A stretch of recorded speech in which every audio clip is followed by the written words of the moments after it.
Kaleidoscope, a weekly public affairs program brought to you in partnership with the Urban League of Greater Cleveland, Kaleidoscope Magazine, and News Channel 5. Good morning, everyone. Welcome to the broadcast today. Legal Aid Society of Cleveland assists residents with a variety of legal issues. Mary Jane Trapp is with the law firm of Thrasher, Dinsmore and Dolan, and Aaron O'Brien is with us as well. He is with Baker and Hostetler. Both attorneys are also board members with the Legal Aid Society of Cleveland, and they're going to talk about the services offered by this organization. Later on the broadcast, we will hear from Marcella Boyd Cox and Gwendolyn Howard. They will tell us about Children's Grief Awareness Day. And on the broadcast after that, Mitch Pascarella of Northeast Ohio Kia Dealers and Sergeant Christopher Foster of the U.S. Marine Corps will tell us about the annual Toys for Tots campaign. Getting close to Christmas time.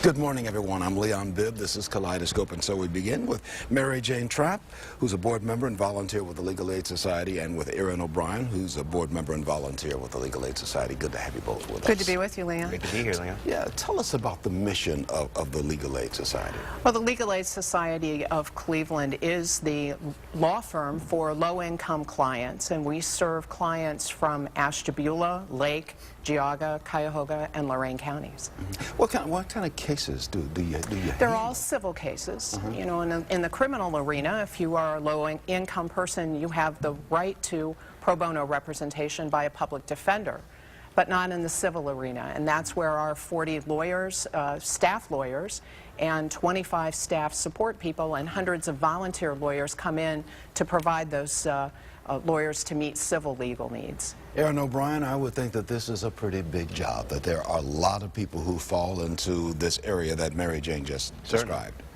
Certainly there are, and that's the important part of legal aid. See, we serve a population that oftentimes is overlooked. These are disadvantaged individuals that don't have the ability to pay for their own legal services.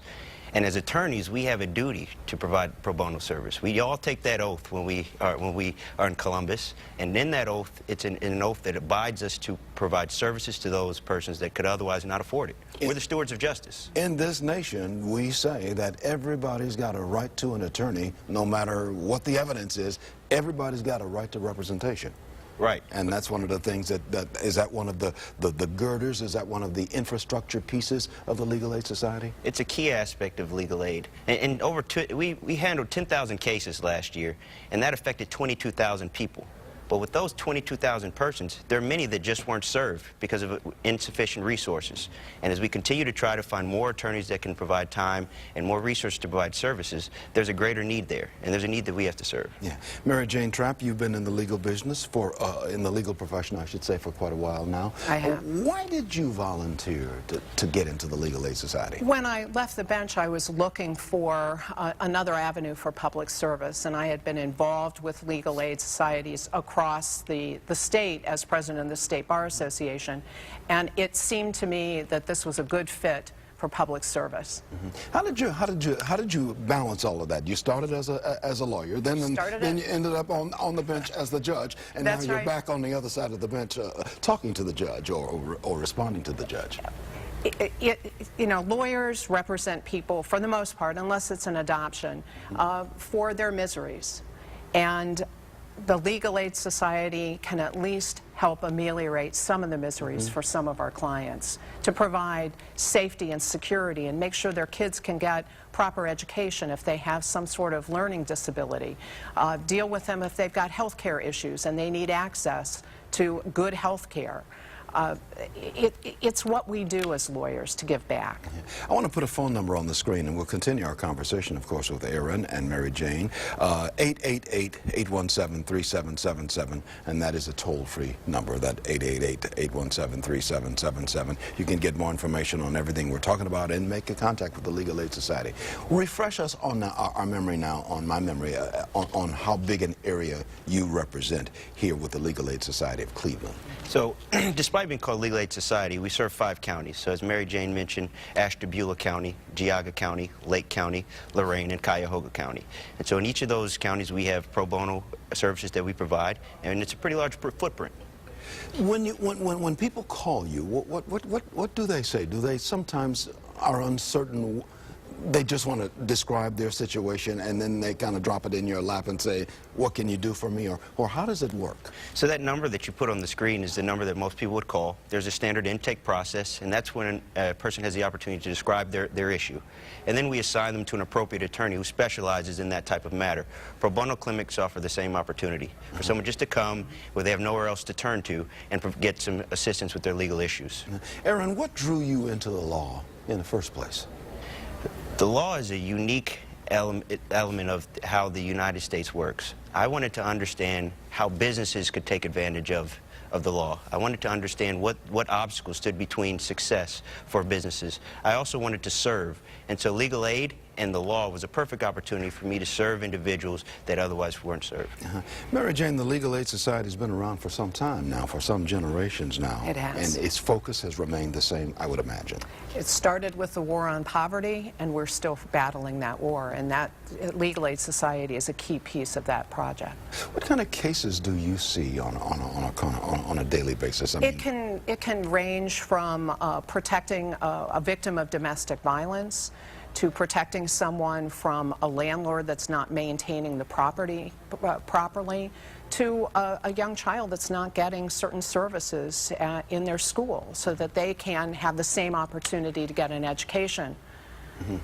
I was told that the law is the great leveler. The court should be the great leveler, no matter whether you're rich or poor or whatever your ethnic background is or where you stand, prince or pauper, the court is the leveler. All people should stand the same. True? And that's our goal. And if we can provide a voice to those who may be voiceless in court, then we've helped level that playing field. In our final 15 seconds, you'll say amen to that, won't you, Aaron? Amen to that. Amen to that. The phone number is 888-817-3777. That's the number that people can call if they've got a concern, or they got a question, or they need a lawyer. Sure. They need to talk to somebody. 888-817-3777. You see at the bottom of the screen, or you can go to lasclev.org. More information on everything we're talking about.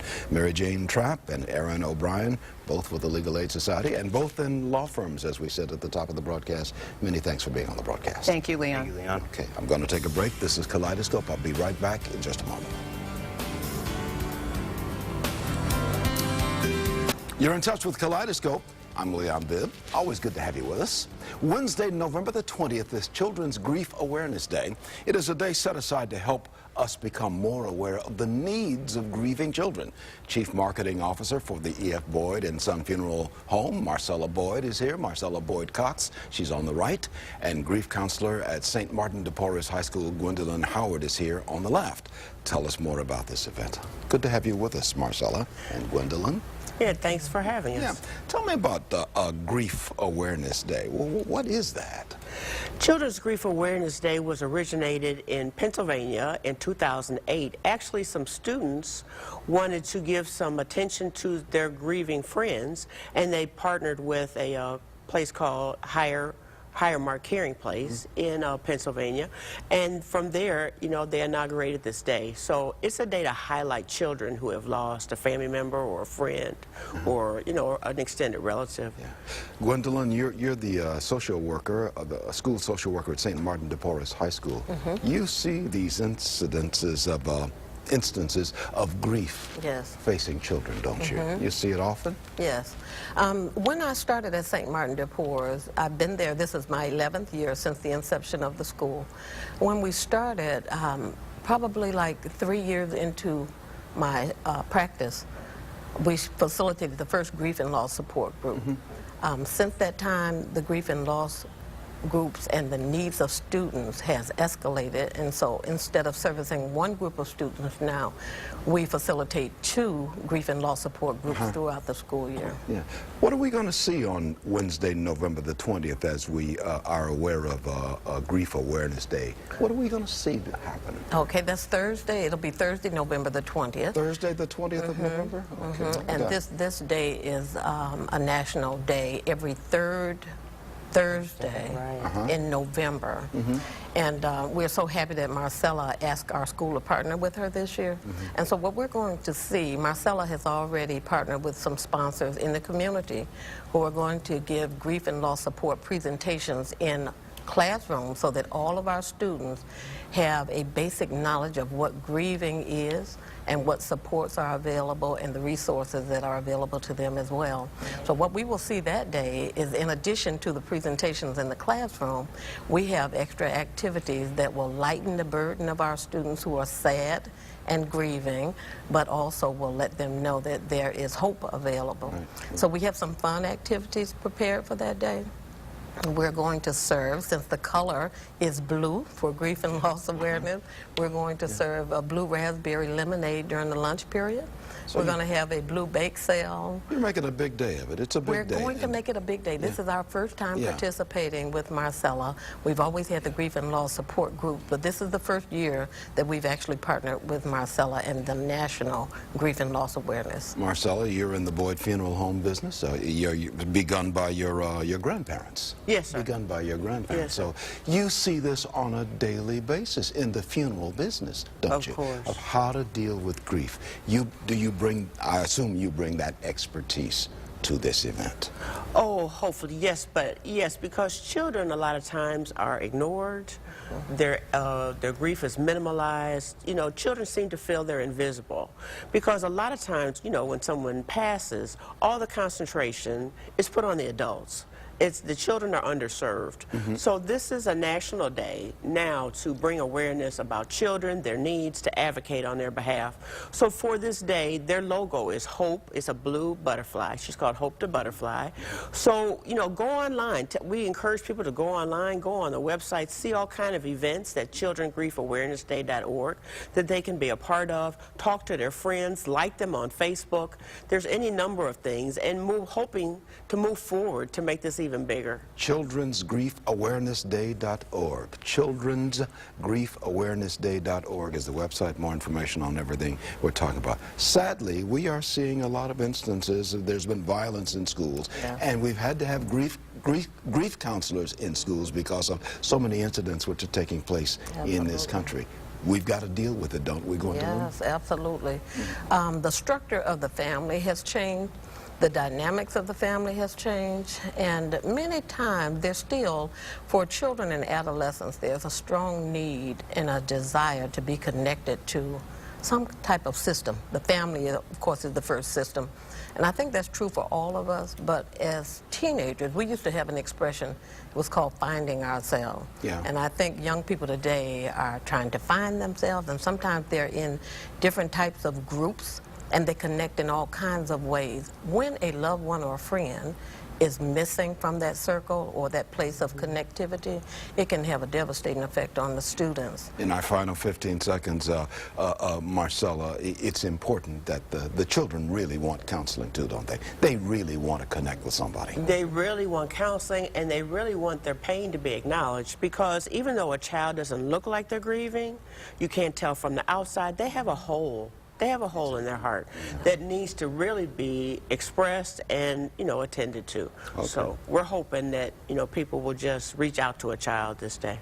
Marcella Boyd Cox, Chief Marketing Officer of the E.F. Boyd and Son Funeral Home, and Gwendolyn Howard, School Social Worker at St. Martin de Porres High School. Many thanks for being on the broadcast. Thank you. We wish you well, and thank you for what you're doing for Thursday, November the 20th, Grief Awareness Day. Thank you. Thank you. Thank you, ladies. My pleasure. Taking a break, I'll be right back. We're going to be gathering toys for the children. Toys for Tots campaign. U.S. Marine Corps is in the building. I'm Leon Bibb. I'll be back in a moment.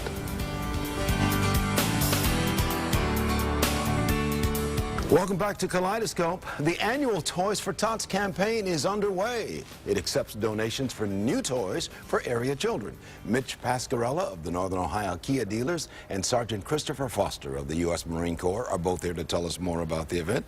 Thank you, gentlemen, so much for being with us. Thanks for having us. Thanks for having us. Mitch, you're the general manager for Bill Doherty Kia. That's correct. And you're always involved in with the Toys for Tots campaign. Tell us exactly what that does now. Well, we've been, all the local Kia dealers actually have been involved for quite some time now. And, you know, it's a a great event for us yearly. We're proud to be sponsored with the U.S. Marine Corps. And what it is, you know, people bring new toys to drop zones, and the Kia dealers in Cleveland area happen to be involved. So you just bring new toys and drop them off, and then try to... It's a wonderful thing. It's a wonderful thing. It's a wonderful thing. The Marine Corps has long been involved in this, probably since the very beginning, right, Sergeant Foster? That's correct. It started in 1947 by Major Bill Hendricks. So about over 60 years we've been doing this. What do you think about this? What do you feel about this? You and I were chatting a little bit. You grew up in Cleveland, so... Yes, sir. I was born here in Cleveland and grew up in the Columbus area, but we have a company down there that does toys for us just as much as we do up here. And each and every year, you know, getting out there in the community, doing these events, and raising all the funds and getting the toys for these kids, you know, it's a great program that you really can't do anything more than give a toy to a child during Christmas. Yeah. Mitch, when Santa Claus makes his rounds on Christmas Eve, we don't want Santa Claus. Sometimes Santa Claus needs a little help to make sure that every youngster has gotten something Absolutely. From Santa's sack. That's part of this whole idea, isn't it? It is. It's all about giving back, and again, we're proud to be part of it, and come on out to the local dealers, and there's, again, many drop zones around the area, so give back.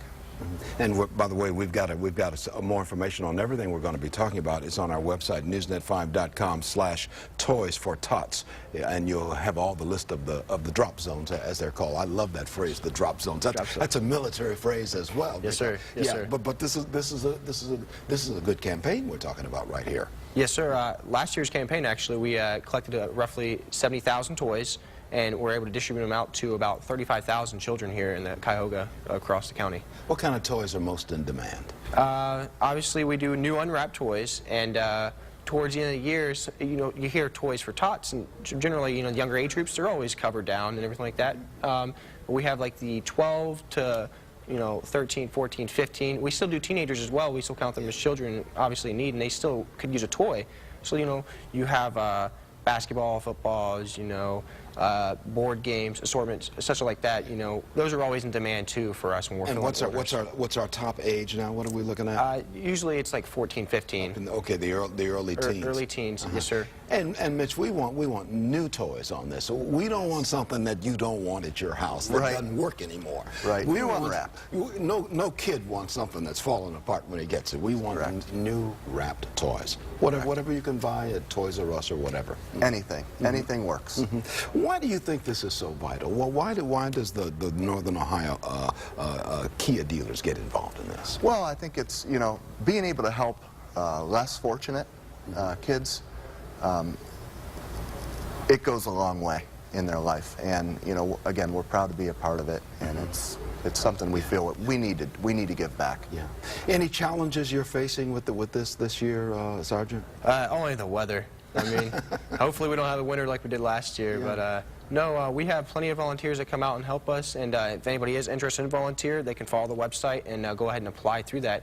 We're always, here to take a hand and give a hand, and we'll be out and about just, doing everything we can to help this campaign go just as successful as it was last year. I know we at the television station do a lot of stories on this, and we're involved with collecting some toys too and putting those stories on the air and telling people, hey, join us, we're going to be here, and here, so and so, so bring your toys there. We'll be there, and we'll shake a hand and grab the toy and make sure it gets to the Marine Corps so you can give them out. Since 1947, the Marine Corps has been involved in this. Yes, sir.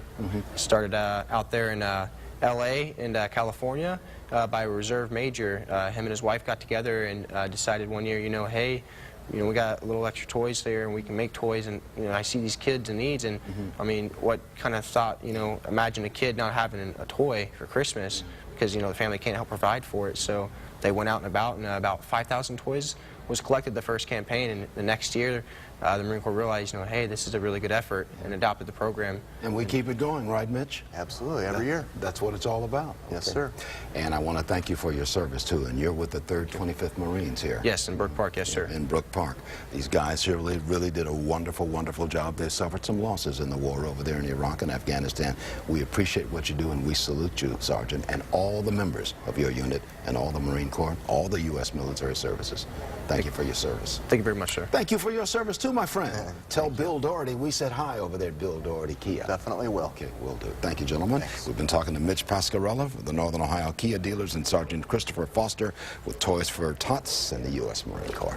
Taking a break, Marsha Mockaby, the Urban League, joins me in just a moment. I'll be back in a moment.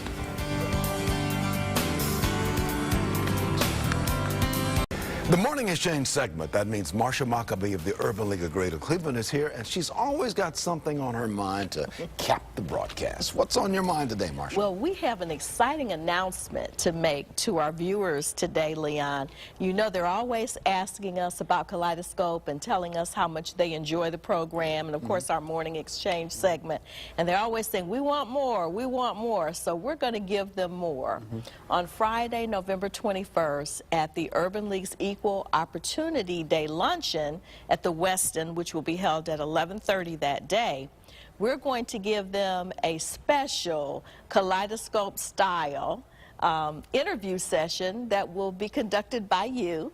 And we'll be talking about William Gary from Cuyahoga Community College and I will be interviewed by you, and we'll be talking about workforce issues and the importance of making sure that nobody is left behind in really advancing the workforce agenda here in Cleveland and the greater Cleveland area. So we're going to have a Q&A right there. Exactly. And it's going to be a different kind of a speech. You know, I look forward to that kind of thing because that's my favorite kind of format is asking questions. I mean, that's what I do for a living. Absolutely. Is ask questions. I may not have the answers, but you got the answers. We're certainly going to try. Yes. This is all part of that of the Urban League's mission of getting people educated, getting people employable, and getting them employed. Yes, and the partnership that we have with Cuyahoga Community College is so important because what we're doing is we're really making sure that the underserved, the unemployed, the underemployed, those returning citizens, those that can't easily access the same kinds of doors that many of the rest of us can, that they get a chance at opportunities too. So we are creating strategies to reach them and bring them in, help them to get skilled up. And all the supports that they need to be able to participate. And certainly the Urban League can do that. That's going to do it for us. We appreciate you being with us. For Marsha Mockaby, I'm Leon Bibb. Good luck and be well. We'll talk again. Kaleidoscope, a weekly public affairs program brought to you in partnership with the Urban League of Greater Cleveland, Kaleidoscope Magazine, and News Channel 5.